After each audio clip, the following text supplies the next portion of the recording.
Kris McKusker joins us now from the 680 News Business Center. And Kris, you're wrapping up a historically wild week on the markets. Yes, it was a bit of a crazy one. Now, we had a mixed finish on Bay and Wall Street today. Investors seeming a little indecisive. I guess there are things pulling them in both directions.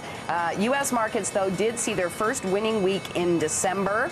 And a lot of ups and downs that as I mentioned, especially over the last 2 days. A swing on the Dow today of 350 points, and then yesterday a swing of almost 900 points.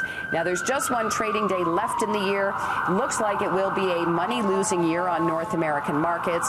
The TSX was higher for a second day today, but it is down 12% year to date. Probably not going to make that up on Monday.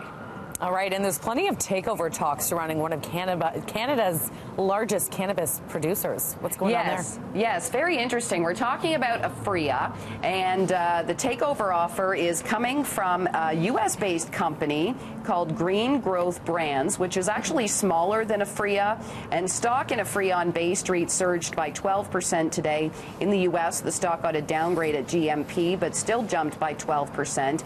So this hostile takeover bid came late yesterday. It was rejected by the Canadian cannabis producer.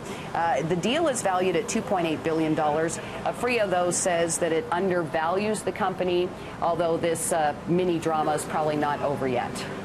All right, the Canadian oil industry faces a unique problem heading into 2019. Yeah, and it's sort of a problem that we've seen elsewhere in the world, basically too much oil and not enough pipelines. And that's sort of the finding in this National Energy Board report, which says the primary factor in recent steep discounts on Western Canadian crude is that oil production outstripped export pipeline capacity. Now, Alberta has implemented production cuts as of January 1st to help deal with the oversupply, but we've also got this issue still with the TransCanada Keystone XL pipeline facing opposition in parts of the U.S., and then expansion of the Trans Mountain pipeline, which keeps running into roadblocks.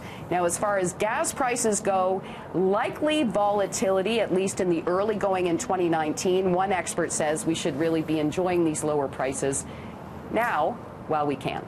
All right, sounds good. And so all the Christmas presents, they've been unwrapped, but now comes the bigger issue, Kris. We have to pay off those bills.